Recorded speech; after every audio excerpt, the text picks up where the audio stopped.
기다리시는 거예요? 쫀노검을 기다리고 있습니다. 아, 네. 오늘 뭐 촬영하는지는 아세요? 민주주의 그 원정대 맞나요? 네, 네, 네.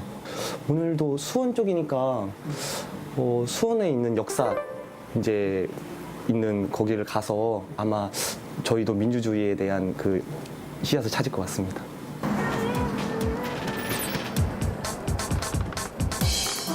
주님 안녕하세요. 오랜만이에요. 아, 네. 아니, 네. 네. 잘 지내셨어요? 네. 얼굴 좀 보고 계세요. 살쪘다는 얘기는 아니죠? 아니요. 전혀 아니요. 근데 오늘 뭐 찍는지는 아시는 거죠? 네. 제가 또 쫀노검 골수 팬이잖아요. 그래요? 유튜브 또 구독자, 네. 열혈 구독자시라고. 주부님 저희 투표함에 쫀노검 들어갈 때부터 그때부터? 그때부터 저는 크리에이터 초창기 때인데. 그때부터 투표함에 들어갈 때부터 저는 봤기 때문에 다 보고 있습니다. 오늘 찍는 게 민주주의 원정대잖아요. 네네네. 보트립에도 여러 가지 테마가 있고 컨셉이 있는데 네네네. 민주주의 원정대 어떤 건지 한번 보셨나요? 네, 다 봤는데 네. 제일 이렇게 머리를 쓰는 프로그램이더라고요. 가장 학구적인. 그렇죠. 가장 학구적인 테마. 네, 가장 학구적. 그래서 다른 분들은 이렇게 여행도 좀 이렇게 다니시고 어디 놀러 다니면서 네네. 하는데 저는 그건 줄 알고 처음에 흔쾌히 알겠다고 했는데 또 학구적이라 네네. 또 괜찮습니다. 가장 공부 많이 해야 되고 머리 써야 되는 테마. 근데 민주주의 원정대. 네. 저 좋습니다. 우리가 만난 여기가 수원이잖아요. 네, 그렇죠. 이 주임님도 보셔서 아시겠지만 네네. 민주주의 원정대가 곳곳을 여행하면서 그 지역에서 어떤 민주주의 가치를 찾아내는 그런 네네네. 프로인데 우리가 오늘 수원에서 만났잖아요. 네네. 그러면 이 수원에서 뭔가 정치적으로나 역사적으로 민주주의와 관련된 장소를 그렇죠. 가서 중요한 가치들을 찾아내야 될 텐데 네네. 도대체 왜 하필 수원일까요? 수원 생각하면 떠오르는 게 네. 많지는 않아가지고 네. 저도 잘 모르겠어요. 수원에 뭐가 있을까요? 나해석 거리 뭐 이런 데도 생각나기도 하고 나해석 거리. 네. 그 처음 들어봤는데. 서양화가 여자 진짜요? 서양화가 나해석 거리도 좀 생각나고 다른 거는 딱히 거기 좋은데요. 거기 좋은데요. 또 뭐가 있을까요? 수원하면 그래도 제일 유명한 거는 화성. 화성도 유명하고. 그렇죠. 수원하면 화성이죠. 네. 그거 말고는 별로 아는 바가 없네요. 공부 열심히 해야 될 것 같아요. 공부 열심히 했었어야 되는데. 네. 근데 민주주의 원정대가 네. 누군가로부터 이렇게 지령을 받아서 우리가 움직이게 되거든요. 네. 그러니까 이때쯤이면 이제 네. 지령이 떨어질 때가 됐어요. 지령이 네. 어디서 떨어지나요? 항상 달라요. 매회마다 다르기 때문에 뭐가 없는데? 어딘가에서. 네.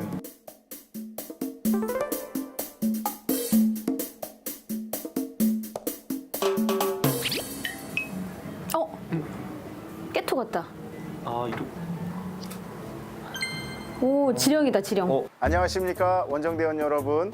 오늘 역사 속 인물을 통해서 민주주의의 가치를 한번 배워볼 텐데요.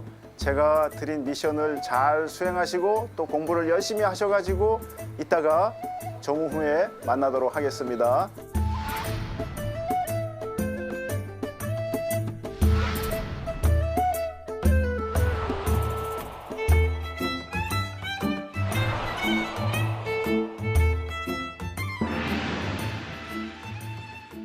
오, 역시, 네. 수원하면 화성이죠. 화성이죠. 네. 네. 화성하면 정종. 정종. 네. 네. 어떠세요? 정종하면 뭐 떠오르는 거 없으세요?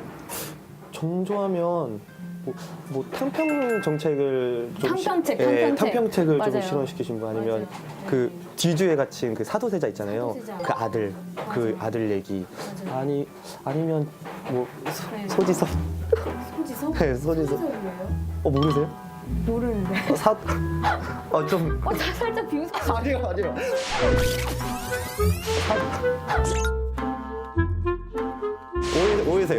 오해세요. 아니 오해세요. 씨가 뭘 했나요? 연기를 했나요? 소지섭 씨가 그 영화에 그 사도의 그 사도 그 세자 사도의 영화에 네. 그 이제 역할로 정조 역할로 잠깐 나오셨어요. 아, 그래요?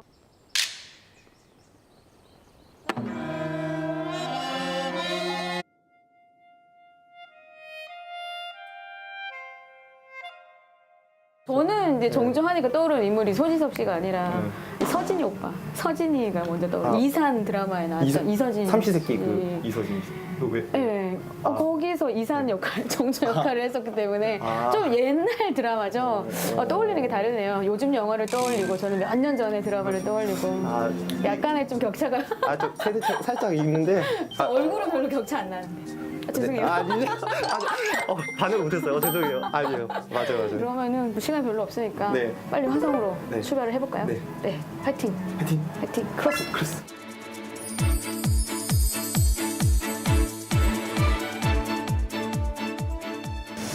쯤이면 다 온 것 같은데. 오! 와! 엄청나다. 진짜 크네요. 궁궐 같아, 궁궐. 그죠?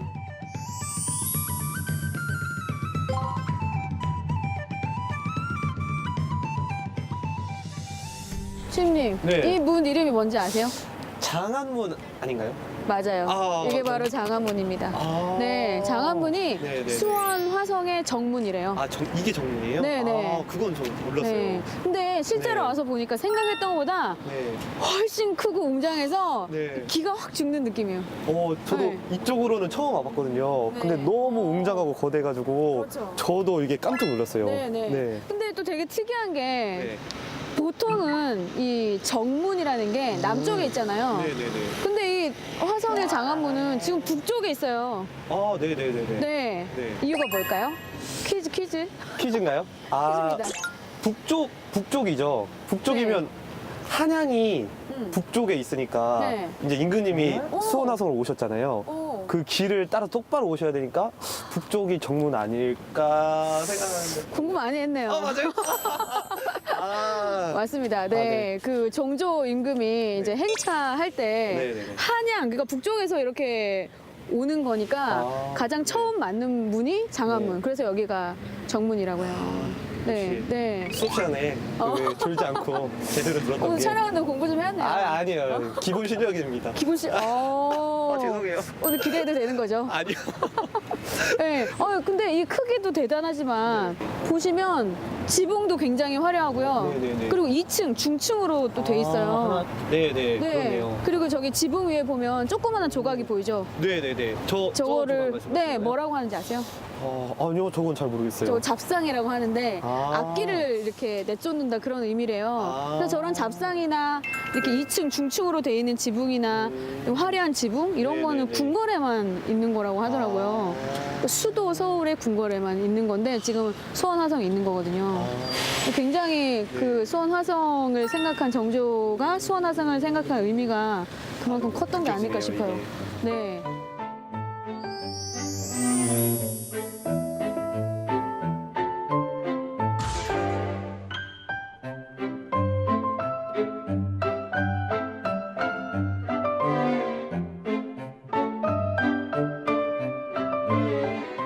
여기 진짜 산책하기 좋은 데 같아요. 길이 진짜 이쁘네요. 나무도 많고 네.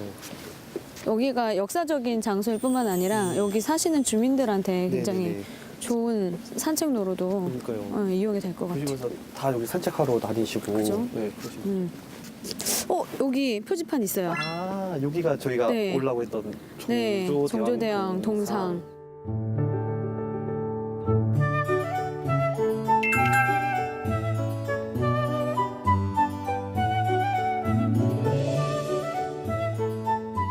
와, 역시나 네. 크네요. 이분의 업적만큼 굉장히 큰 동상이 이곳에 자리하고 있는데 네. 이 높은 곳에서 이렇게 딱 서가지고 아래를 내려다 보는 모습이잖아요. 그렇죠. 그러니까 내가 정말 이곳 수원 화성에서 네. 새로운 정치, 개혁 정치를 펼쳐 보이겠다 하는 그런 의지가 보이는 동상 같아요. 의지가 탁 이렇게 느껴지는 게 네. 압도하는 그런 또 느낌이 있으시네요. 네. 동상에서. 네, 그러네요.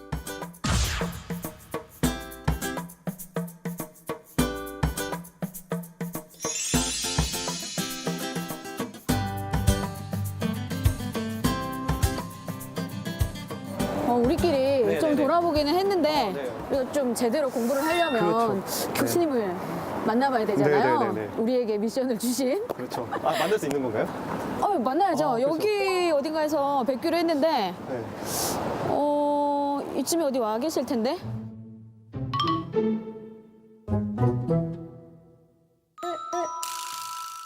저기 뒷모습만 봐도 딱 교수님 같으신 분이 딱 서 계시는데. 범상치 않은 분이 예, 예. 계시네요. 예.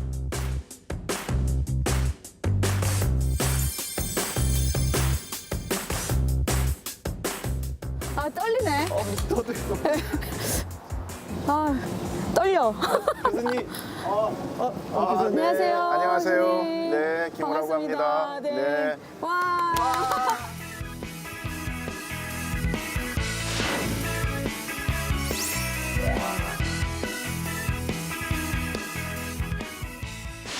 오늘 여기 수원 화성에서 뭘 찾으시기로 했는데 네. 정조의 민주주의의 무슨 씨앗을 좀 찾으셨나요?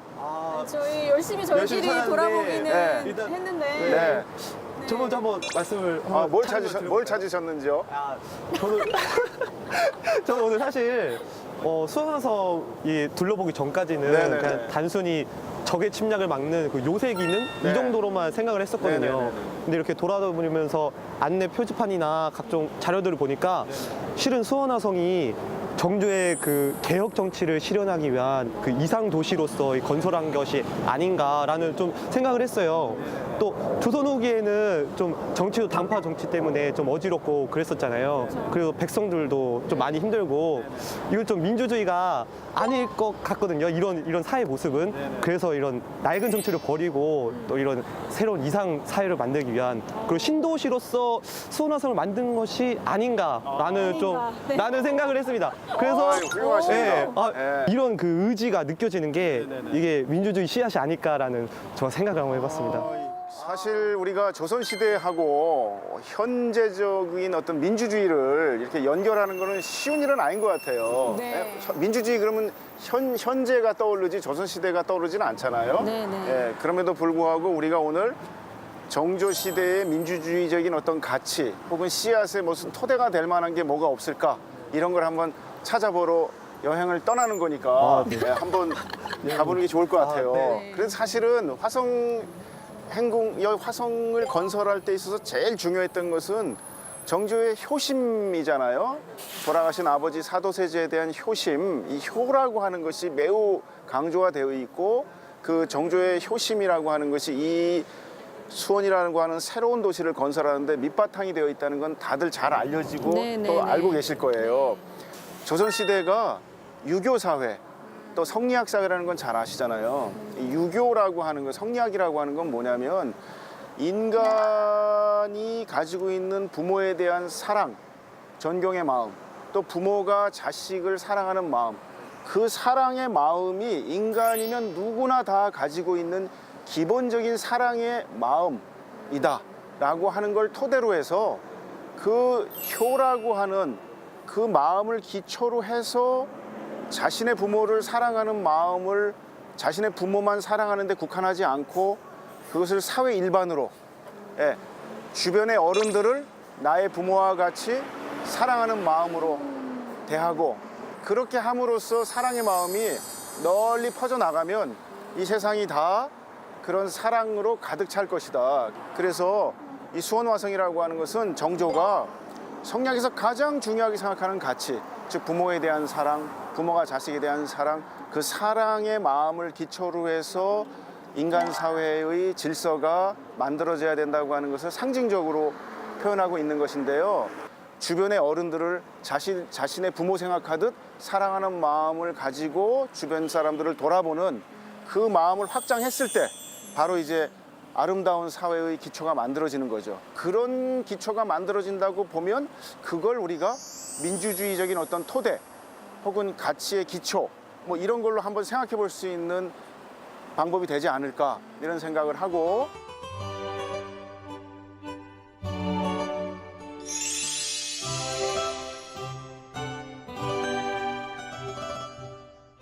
이제 좀 이따 저랑 한번 이제 화성으로 가보실 텐데요. 거기 가시면 정조가 자신의 부모인 사도세자를 사랑한 것뿐만 아니고 그러한 마음을 일반 사람들을 사랑하는 타인을 사랑하는 마음으로 확장한 장소가 있습니다. 어딜 것 같으십니까? 질문이 훅 들어갔습니다. 저는 알 것 같은데요. 얘기해 보시죠. 그 누구보다 진짜 그 정조왕이 백성들을 사랑하는 마음이 컸던 왕이라고 알고 있습니다. 네. 그래서 이 수원 화성에 보면 그 굉장히 정조가 이곳 수원 화성을 굉장히 애정하는 곳이었잖아요. 그래서 이곳은 나의 새로운 고향이다라는 의미를 가진 신풍로라고 하는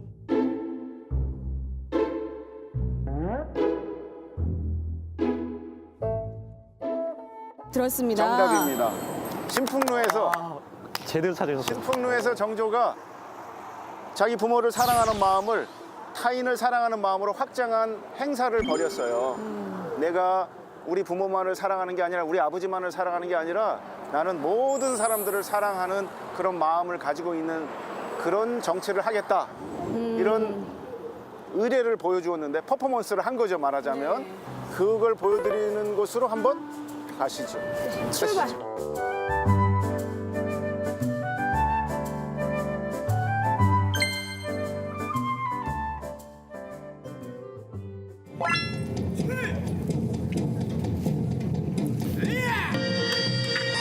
Says around fighting skill on top. 오. It is only one month.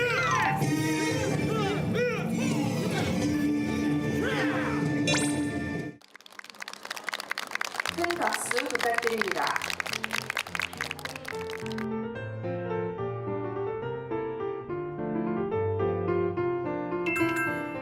신풍로. 신풍로. 그죠? 가운데 글자는 좀 어렵긴 한데. 네. 신풍로. 네. 신풍로에서 무엇을 했냐면 바로 수원 지역에 사는 많은 노인들을 모아서 그분들에게 쌀을 나눠주셨죠. 아, 네, 쌀을 나눠주면서 내가 우리 부모에게만 효를 하는 것이 아니라 이런 사랑의 마음을 여러 사람들에게 베푸는 그런 정치를 모범을 보인 거죠. 이걸 본 백성들은 어떻게 해야 되나요? 자기 부모만 사랑하지 말고 임금께서는 주변에 있는 많은 어른들을 사랑하듯이 나 역시 주변에 있는 어른들을 사랑해야 되겠구나. 우리 임금께서 저렇게 하시니까 나도 그렇게 해야 되겠구나 하는 것을 보여준 하나의 행사입니다. 그런 모범적인 행동들이 전국으로 퍼져나가기를 바라는 마음이 바로 여기에서 시작된 것입니다. 정말 솔선수범을 하신 거네요. 솔선수범의 상징인 네. 것이죠. 네. 근데 바로. 요즘 우리가 살 때 보면 저도 한 번씩 그런 생각 하거든요. 너무 나 잘 사는 거, 나 잘 되는 것만 생각을 하면서 팍팍하게 사는 게 아닌가. 그렇죠. 네. 그래서 좀 오늘 우리가 많이 느꼈으니까 네. 우리도 일단 네. 집에 가면 교수님 예. 쌀을 좀 사서 이웃들과 좀 나눌 수 있는 베풀 수 있는 그런 좀 큰 그렇죠. 마음 좀 사실은 가졌으면 좋겠어요. 어려운 일이 닥쳤을 때 혼자서 잘 극복해내면 제일 좋지만 네. 그렇지 않았을 때 이웃의 손길이 절실하거든요. 맞습니다. 근데 그것은 네. 가족들의 도움, 그다음엔 친척들의 도움, 조금 더 나가면 그 지역의 도움, 네. 예, 그런 도움을 가지고 그 사회가 안정하도록 하는 것, 모든 것을 다 국가에만 손을 내밀지 않고 예, 가족이, 친척이, 그 지역이 그것들을 나눠 맡아서 네. 그 안정한 사회를 만들고 복지 사회를 만들도록 하는 그런 계획을 우리 정조 임금께서 가지고 있었다고 하는 것이죠. 예, 그런 정신을 사실은 오늘날 조금 다르게 생각해 보면 네. 그런 게 바로 민주적인 가치 아닐까.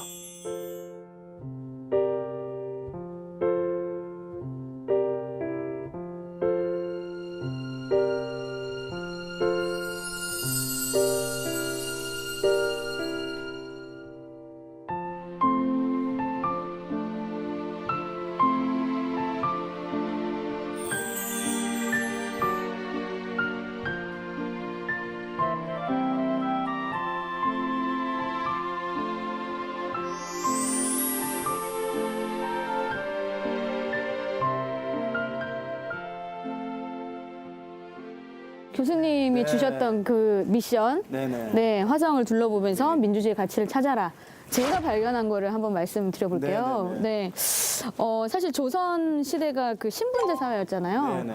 그래서 자기의 타고난 신분에 따라서 또 인재로 등용될 수 있는 그런 제한도 굉장히 많았었는데 제가 알기로는 이 설, 서자의 경우에는 그 과거 시험도 보지 못하고 여러 가지 노비가 있기도 했고 여러 가지 제약이 많았던 걸로 알고 있는데 이 정조 같은 경우에는 그 서얼들에게도 또 관직에 나갈 수 있는 그런 또 기회를 줬던 걸로 알고 있습니다. 그래서 그 규장각이라고 하는 그 정조의 어떤 두 날개 장용령과 규장각 그 중에 이제 규장각에서 그 일했던 인재들 중에 보면 서얼 출신들이 있더라고요.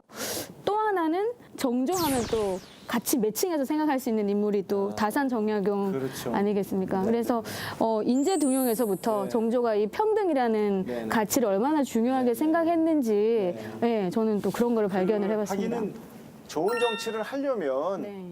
다 어떤 면에서 보면 좋은 사람이 있어야 되잖아요. 네, 사실은 제도가 잘 정비되는 것도 중요하지만 결국 그 제도를 움직이는 건 사람이기 때문에 예, 아무리 제도가 좋아도 사람이 그 적재적소에 네. 예, 가 있지 않으면 그 제도가 굴러가질 않습니다. 예, 그 사실은 조선시대 때 그런 적재적소에 가장 적합하고 좋은 인재를 배치하는 것 이것이 정치 성공의 사실은 어떻게 보면 핵심이라고 할 수 있는 거죠.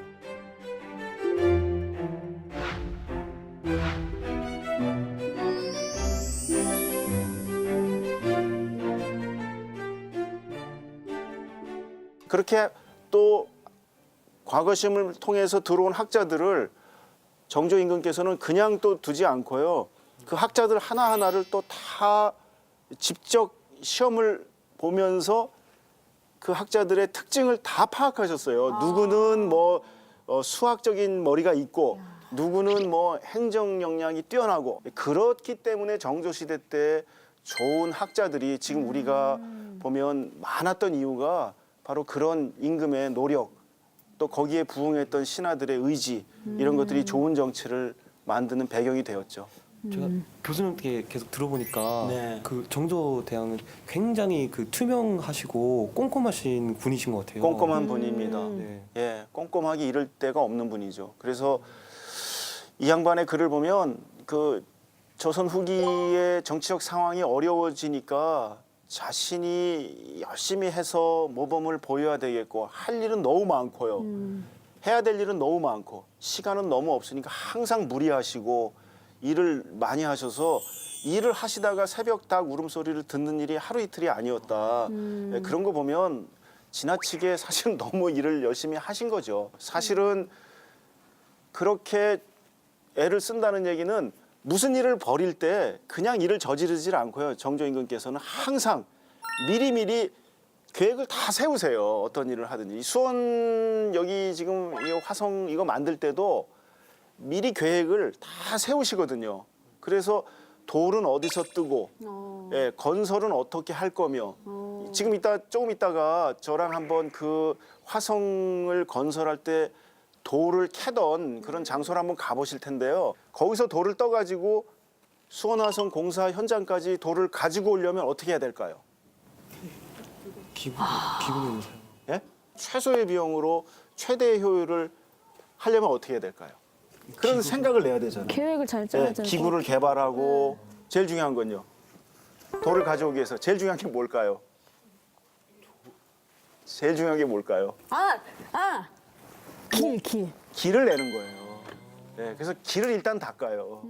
예, 길을 닦아요. 그래서 정약용 선생이 수원 화성 건설 계획에서 제일로 관심을 많이 기울였던 것 중에 지금은 안 보이지만 도로를 닦는 거예요. 공사 도로를 닦아서 돌을 뜨는 현장에서 요 공사 현장까지 도로를 쫙 내고요. 그럼 이제 도로가 판판할 거 아니에요. 그러면 이제 수레가 또 쏜살같이 달릴 수 있는 거예요.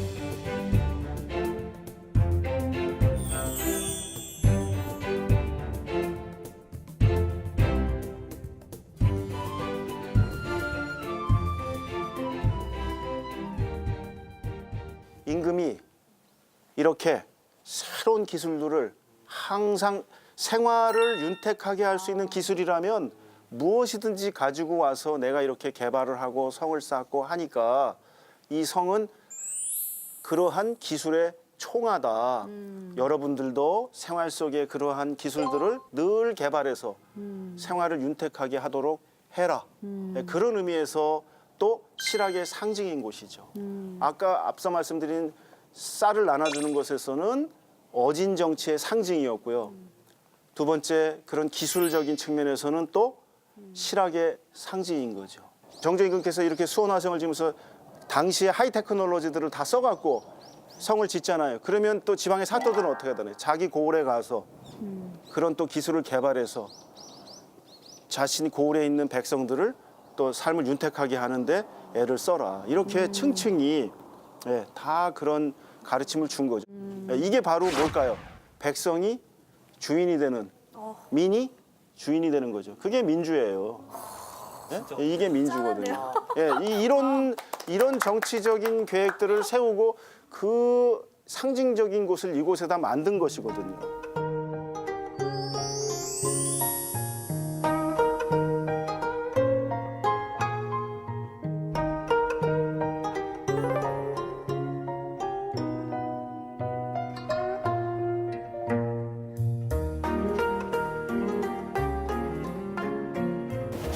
이 안으로 들어가면 된다고 그러던데. 아, 뭐가 있긴 있나 보다, 가면.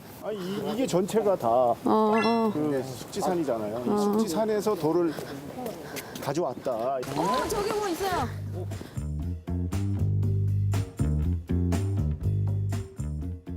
요 전체가 여기 숙지산인데, 예, 여기. 돌 뜨던 터. 예, 뭐라고 쓰였습니까 이거? 아. 이 안쪽으로 이제 들어가 보면 네. 이렇게 그 큰 바위에다가 정을 박아가지고 예, 돌을 네. 떠내던 이제 그런 흔적들이 지금 남아 있는 거죠.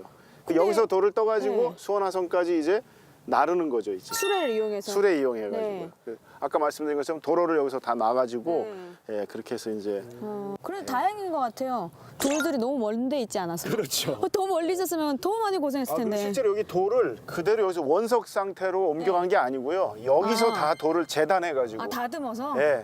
아. 크 사이즈별로 밑에 하단부에 깔 거는 하단부. 네. 크게 자르고 그 중간부에 자른 거는 중간 크기로 상단부에 놓는 건 이제 작은 크기로 여기서 다 말하자면 마름질을 해가지고 실어 나르게 돼 있거든요. 그래서 그런 것까지도 다 보니까 화성성에 의해서 돌을 뜨는 장소에서 다 마름질을 해가지고 거의 완제품 상태로 현장으로 공사 현장으로 나르도록 예, 그렇게 돼 있더라고요. 교수님 설명을 듣고 나니까 한번 화성 행성 한번 다시 간 다음에 직접 한번 다시 가면 또 예, 예. 마음이 좀 새로울 것 같아요. 예, 예, 한번 예. 다시 가서 저희 예. 한번 좀 볼 수 있을까요? 예, 한번 가보시죠. 가보시면 또 네. 거기 성을 싼데 이 돌들이 밑에는 큰 돌이 중간의 크기로 이렇게 쌓여진 걸 아마 또 확인하실 수 있을 거예요. 네, 지금 가면 또 달리 볼 것 같아요. 네, 그렇죠. 네. 자, 가시죠.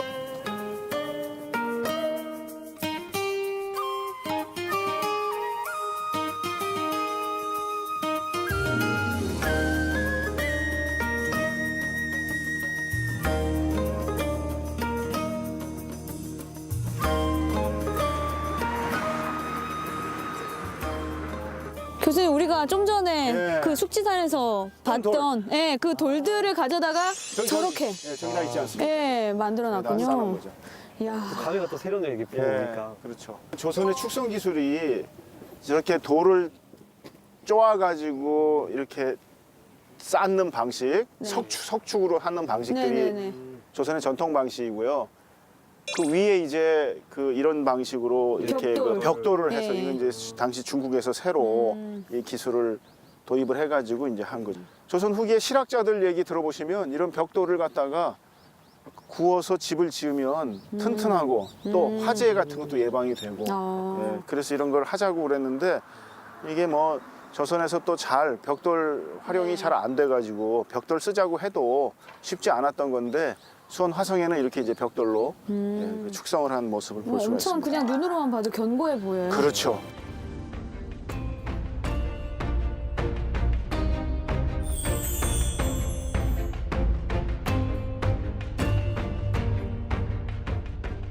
저희 오늘 네. 여기 수원 화성을 산책을 해보니까 굉장히 아름다운 곳이 많은 것 같아요. 근데 지금 우리가 와 있는 이곳 정자 여기 그 중에서도 제일 멋지죠? 네, 좋은 것 같아요. 여기 바라보는 경치도 정말 좋고 방화수리정이 수원 화성의 경치 중에서도 으뜸이라고. 아 여기가 방화 수료정. 네, 제가 왕이면 여기 맨날 올 것 같아요. 난 여기 앉아 있으니까 내가 왕된 기분이 좀 드는데요. 괜히 이렇게 되고. 네. 정조의 그 느낌을 살리셔서 네. 정조가 정치도 잘하셨는데 그 중에서도 또 그 재판에 임하시는 태도가 남다르셨어요. 네, 재판이라고 하는 것은 재판을 잘하면 정의로운 재판을 하면 백성들도 원통함이 사라질 거고 또 사또들은 지방관들은 와 우리 임금님께서 저렇게 정의롭게 재판을 하시니까 나 역시 또 그렇게 정의롭게 재판을 하도록 마음가짐을 가져야 되겠다 이런 네. 또 메시지를 전달할 수 있잖아요. 네.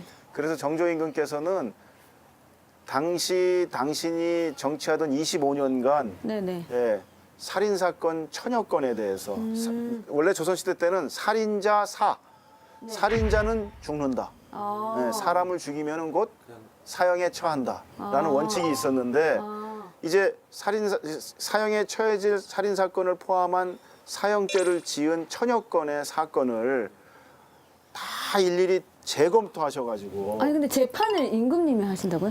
왕이? 실제로 사형에 처해질 최종 판결은 네. 임금님이 권한을 가지고 있어요. 아, 그 정도로 무거운 죄는 뭐 매를 몇 대 때리거나 이런 네, 거는 네. 지방관들이 해도 되는데 그렇죠. 네. 사람의 목숨을 이제 사형에 처하는 그 권한은 임금님만 갖고 있어요.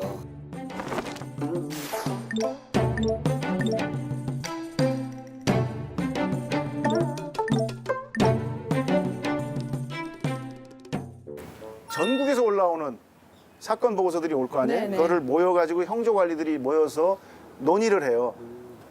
관찰사는 사형에 처하라고 했지만 형조 저희 관리들의 입장은 유배형이 맞는 것 같습니다. 이렇게. 그러면 의견이 다른 그거를 누가 이제 최종 판결할 거예요. 그게 왕으로 올라오는 거예요. 아, 왕한테까지. 예. 왕한테 올라온 왕이 아 이건 사형에 처하는 게 좋겠다. 아 이건 유배형이 좋겠다. 아니면 이거 다시 한번 조사해봐라. 뭐 생각을 이런 이제 여러 가지 그 절차를 대부분의 임금들은 형조가 네. 사형에 처하는 게 좋겠습니다. 유배형에 처하는 게 좋겠습니다 하면 형조가 어련히 잘 알아서 했겠냐 하면서 그냥 사인해서 이제 보내는 게 보통 일인데 정조는 꼼꼼하게 이럴 데 없는 왕이라고 생각합니다. 그러니까요. 예? 여기에 한 사람이라도 억울한 죽음이 있어서는 안 된다. 되니까. 그래서 그거를 또 다 갖다 놓으시고 일일이 또 다 검토해서 정말 이게 법대로 제대로 처리가 된 건지 아니면 혹시 조금 의심스러운 게 없는지 이런 걸 다 검토하셨어요. 예, 그래서 다시 이거를 재검토하라고 지시하기도 하고 조사를 잘못한 또 지방관은 혼쭐을 내기도 하고 그런 과정을 거쳐서 백성들이 이 재판이 매우 공정하게 이루어지고 있다는 것을 몸소 느끼도록 다 지시하셨어요. 그런데 정조가 이 살인한 사람들, 사형에 처할 사람들을 이 사죄에 처한 경우가 거의 없어요. 상당수를 다 그냥 굳이 유배형으로 하면서 죽이지는 않고 유배형을 보내는 경우가 거의 90%라는 거예요. 형량을 좀 감형을 감형을 한 해주신 거죠. 거네요. 네. 왜 그랬느냐 하는 거예요. 네. 사람은 누구나 실수할 수 있으니까. 누구나 실수할 수도 있고 네. 혹 그런 실수를 해서 저 죄를 저지른 사람은 또 한 번 기회를 더 줘서 주려고. 예, 다시 반성할 수 있는 기회를 주기도 하고 정조가 바로 그러한 재판의 공정한 과정을 통해서 이루려고 했던 정치 목적이 있어요. 예, 그게 이제 그의 이 최종 판결문에 잘 나타나 있거든요. 재판을 공정하게 하기 위해서는 3가지 요소를 아주 주의 깊게 봐야 된다. 첫째, 정. 둘째, 리. 셋째, 법. 이 3가지 요소를 잘 헤아릴 줄 알아야 훌륭한 재판관이 된다. 이 3가지 요소를 잘 헤아릴 줄 알면 명판관이 됐는데요. 제가 이제 하나의 케이스를 보여드리겠습니다. 예.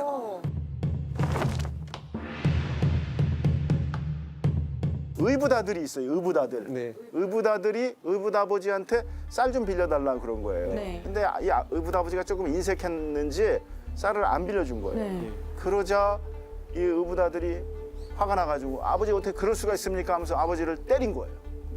예? 그러자 친아들 네. 그러니까 의붓 형이지만 이제 그 사람의 친아들이죠. 네. 이 친아들이 의붓아들이 그런 걸 보고 이제 화가 나가지고 의붓아들을 바로 때려 죽였어요. 자, 살인 사건이 벌어진 거예요. 그래서 이제 그 지방의 사또는 이 친아들이 의붓 동생을 죽인 이 친아들을 어떻게 하면 좋겠습니까 하면서 이제 보고서를 올렸죠. 이걸 본 정조가 화를 냈습니다. 화를요? 화를 냈어요. 화를 냈다는데 포인트가 있습니다.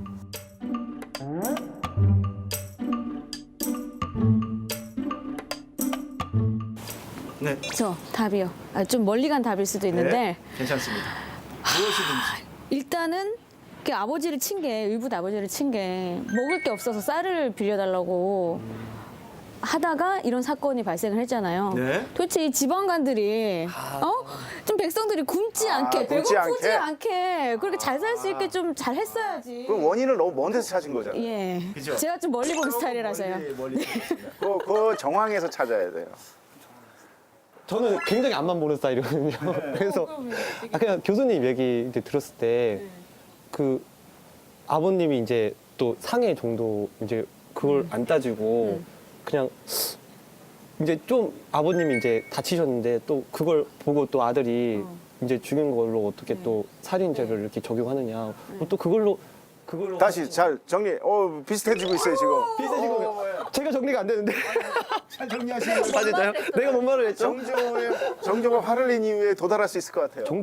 전 굉장히 정조를 감정이입을 하면 네, 감정이입을 해서. 보고서 읽고 굉장히 화가 났습니다. 네. 화가 난 이유가 네. 이제 아버님이 네. 그래도 이렇게 맡고 계신 아무리 이제 쌀 뭐 안 주고 그런 도덕적인 결함이 있으셨겠지만 아버님 생기지 눈앞에서 않는다 하더라도. 않느라 하더라도 그렇게 눈앞에서 그걸 보고 있는 자식이 이게 맞느냐 그거는 정상 참작을 해줘야 된다.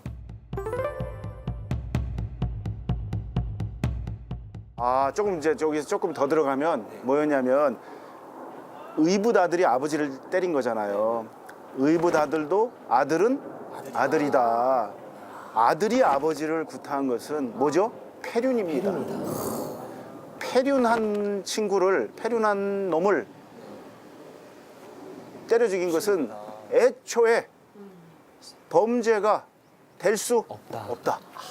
폐륜한 사람은 그 누구든 어떻게 하라고요? 죽어 마땅한 응징해야 되는 거예요. 죽어 마땅한 거예요. 정조의 얘기를 그대로 옮기면 그런 거예요. 지나가던 제3자가 보아도 응징했을 만한 일인데 친아들이 보고 응징했다 하면 너무나도 당연한 일이 아니겠느냐. 그런데 그거를 살인이라고 하여 올렸으니 지방관 네가 문제로다. 이건 애초에 살인 사건이 될 수가 없는 일이었다. 이렇게 이제 보고서를 내린 거예요. 그리고 지방관 어떻게 했을까요? 이제 파직시켰어요. 파직을요? 네. 그러면 그런 사건들이 이제 점점 어떤 사인을 주냐면 또 하나 어떤 일이 있었냐면 서울에서 있었던 사건을 하나 또 말씀드려볼게요. 하나 더. 이번에는 저희가 그 정조 맞춰보실래요? 임금이 된 마음으로 마음으로. 한번 같이. 판결을 내려보겠습니다. 네, 네, 네. 이 서울에 살았던 한 노비가 자신의 부모가 누군가에 의해서 구타 살해된 거예요. 그러자 이게 하급 관료, 궁궐에서 일하는 하급 관료가 자기 아버지를 죽였다고 고발을 하게 됩니다. 근데 원래 이 노비하고 그 하급 관료는 원래 아는 사이고 약간 원수지간이어가지고 사람들이 이게 뭔가 그런 데서 문제가 생겼나 보다 하고 이 하급 관료를 이제 잡아다가 조사를 해야 되겠구나. 이제 이렇게 된 거죠. 살인 사건이 됐는데 쭉 조사를 한 결과 실은 이 노비의 아버지를 죽인 사람은 하급 관료가 아니고 노비의 주인이었던 거예요. 네, 노비의 주인이 노비의 아버지를 죽인 거죠. 하급 관료는 아무 관계도 없었어요. 네, 그런데 이 노비가 자기 아버지를 죽인 사람이 하급 관료라고 신고를 한 거죠. 혹시 왜 그랬을까요?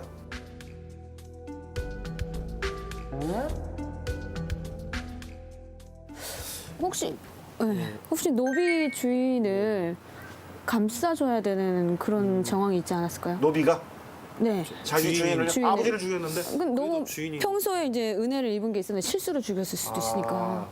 은혜를 입었으니까. 네. 아니면 너무 멀리 갔나요? 아니요. 상당히 뭐 재밌는 해석입니다. 아니면 그 살인에 간접적으로 그 아들도 관계가 있었던 건가요? 같이 죽인 이거 같이 죽인 거야? 이게 폐륜이잖아요. 못 말린 거죠. 못 말렸다. 그래서 자기한테 죄가 죄가 있을까 봐. 공범일 수도 있다. 그거를 피하기 그 위해서. 아들이 그렇죠. 공범일 수도 있다. 그건 또 상당히 더 복잡한데요. 이 사건을 더 조사해 본 정조는 깜짝 놀라게 됐는데요. 왜 그랬냐면 이 노비가 자신의 아버지를 죽인 사람이 자기 주인이라는 걸 알면서도 그 관계가 없는 그 하급 관료가 자기 아버지를 죽였다고 신고를 했잖아요. 원래 노비는 주인을 고발할 수 없도록 돼 있는 법이 있어요. 아, 저 들었어요. 역사 시간에. 네, 노비는 주인을 고발할 수가 없도록 돼 있어요. 그래서 자기가 이거를 고발하면 안 될 거라는 걸 감안한 거예요, 1차. 예, 감안해서 이걸 어떻게 이 사건을 자기가 헤쳐나갈 것인가 이 고민을 한 거죠. 그 다음에 어떻게 했냐면 결국은 자기랑 평소에 원수지간에 있던 그 하급 관료를 무고하기로 계획을 세운 거예요. 걔가 죽였다고 일단 고발장을 던지자.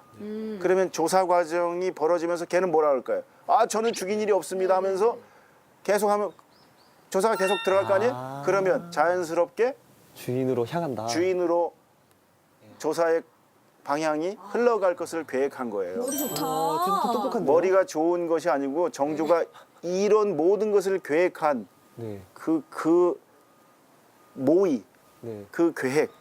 그래서 주인을 결국은 고발도 시키고 그 자신의 원수였던 그 하급 관료도 공경에 빠뜨리고 자기 주인도 결국은 고발하는 그런 효과를 다 불러일으키려고 이 계획했던 이 노비의 마음 씀씀이가 너무 악의적이다. 그렇죠. 맞아요. 그렇게. 그걸 본 거예요, 정조는. 맞아요. 그래서 그걸 자백하자 그를 용서해줘요. 아, 끝내는 용서를 용서해주면 해준 거예요? 용서해주고 감형을 하지만 그때 그걸 종합해서 이 사건을 어떻게 정리를 하냐면 요즘 이렇게 악의를 가지고 타인을 무고하거나 타인을 구렁텅이로 빠뜨리거나 하려고 하는 사람들이 너무 많아진다. 그런 거 사건 중에 제일 심각한 게 조선 후기에 시체를 이용해서 타인을 무고하는 사건들이 굉장히 많아요. 시신을 이용해서. 어떤 시신을 이용해서 하냐면 지나가던 사람을 죽여요. 그리고 그 자기 아들 옷을 입혀요. 그리고 얼굴을 이렇게 못 알아보게 한 다음에 평소에 자기가 원한이 있는 어떤 집에 가서 그 시신을 갖다 놓고 네가 우리 아들을 죽였다고 막 문을 두드리는 거예요. 그러면 그 사람 문 열어보니까 자기는 그런 일이 없는데 여기 그 사람 아들 옷을 입고 있는 사람이 누워 있거든요. 이거 난 모르는 일이다. 그러면 네가 죽였다. 나 관에 가서 고발을 하면 같이 가자 이렇게 되는 거예요. 그러면 이거 나는 전혀 모르는 일이다. 그러면 내가 이거 없던 일로 할 테니까 100냥만 내놔. 그렇게 해서 돈을 그래서 뜯어내는군요. 돈을 뜯고 마을을 도망가는 사건들이 조선 후기에 많아졌어요. 지금 사건들이랑 비슷한 그렇게 그거는 결국 뭐냐면 이 타인에 대한 신뢰와 타인에 대한 사랑과 이런 것들을 확장시켜서 사회를 안정하게 만들려고 했던 정조의 뜻하고는 완전히 어그러지는 네, 거잖아요. 네. 그래서 정조가 그렇게 악의를 가지고 범죄를 모의하거나 이런 사람들은 특별히 엄하게 처단을 했어요. 네, 그래서 그 노비도 그렇고 그런 남의 시신을 이용해서 막 무고를 한다거나 이런 사람들은 굉장히 엄하게 처벌하고 반대로 공익에 앞장서거나 한 사람은 약간 오버하더라도 그것은 또 권장하는 쪽으로 가는. 예, 그래서 악의를 가진 사람들은 매우 엄하게 처벌하고 또 약간 사람을 죽였지만 공익을 위해서 한 것은 또 약간 좀 문제가 있더라도 그것을 좀 또 참작하는 정상 참작하는 이런 식의 정치를 펼치게 되었거든요.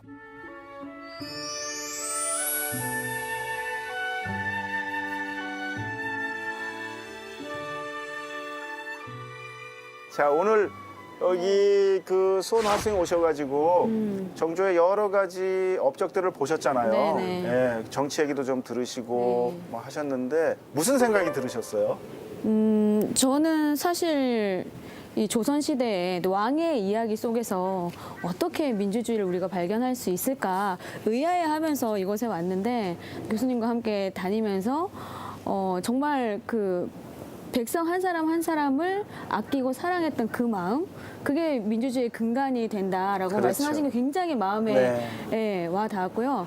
그리고 아까 신풍루에서 쌀을 나눠준 거라든지 또 재판하는 과정에서도 그 어떤 것보다 그 한 사람 한 사람의 어떤 사정이나 여건들을 다 헤아려서 맞습니다. 그 판결을 했던 근데 그렇게 한 게 자신에게서 끝나는 게 아니라 그 아래에 있는 다른 뭐 수령이라든지 지방관이라든지 또 일반 사람들까지도 그런 것들을 좀 본받아서 해주기를 바랬던 예, 그런 것들도 참 와닿았고요. 그래서 결국은 어떤 특정한 한 사람에 의해서 이 민주주의는 완성되는 것이 아니라 교수님 말씀하셨던 것처럼 이렇게 나나 내 가족뿐만이 아니라 이렇게 주변 사람들을 돌보고 사랑할 수 있는 그 마음을 가지고 또 타인을 돌볼 수 있는 그런 연대하는 마음들이 모여서 결국은 민주주의가 이루어지는 것이다. 그래서 딱히 지금 현대사회에서 비춰봐도 특정한 정치인들이 잘해야만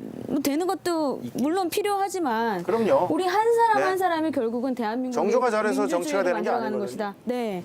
그래서 우리 한 사람 한 사람의 마음을 모으는 것, 우리가 결국은 대한민국의 민주주의를 만들어가는 거구나 하는 큰 깨달음을 얻었습니다. 아, 좋습니다. 저는 우리나라만의 그 민주주의가 있잖아요. 저희 대한민국만의 이 DNA가 어디서 왔을까 항상 생각을 했었는데 오늘 교수님 얘기를 들으니까 아, 그 DNA가 정종 임금님이 원하시고 하셨던 그 DNA가 그때부터 이어져 온 거구나. 그 DNA가 아직 우리한테 남아 있구나.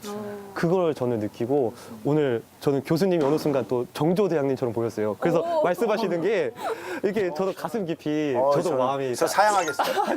근데 정경임금은 너무 저보다는 한참 위에 계신 분이라서 근데 항상 네. 마음이 오늘 진짜 좀 저도 따뜻해지고 저도 베풀면서 항상 그 느꼈던 거 오늘 느꼈던 거 고맙습니다. 항상 베풀어 하겠습니다. 저희가 이제 항상 이 민주주의를 테마로 해서 네. 여러 곳을 여행하기도 하고 또 이런 프로그램도 만들고 하는데 오늘처럼 네. 민주주의 얘기하면서 이렇게 마음이 따뜻해지고 맞아요. 사랑이 넘치는 건 맞아요. 처음인 것 같아요. 아까 그런 겁니다, 우리 원래. 주임님도 예, 저 지금 마음에 따뜻해요, 그냥 지금. 사랑이 꽉 차 있다라는 그런 표현을 썼는데 그러니까요. 네, 우리 빨리 돌아가서 이 사랑을 꽉 채우고 있으면 안 돼요. 흘려보내야 되니까 이 느낌을 네, 흘려보내야 됩니다. 실천해야 되니까 우리 이제 오늘 시간은 이걸로 마무리하기로 하고요. 네. 오늘 같이 해주신 김호 교수님 그리고 우리 신현민 대원님 감사합니다. 교수님도 너무 즐거웠습니다.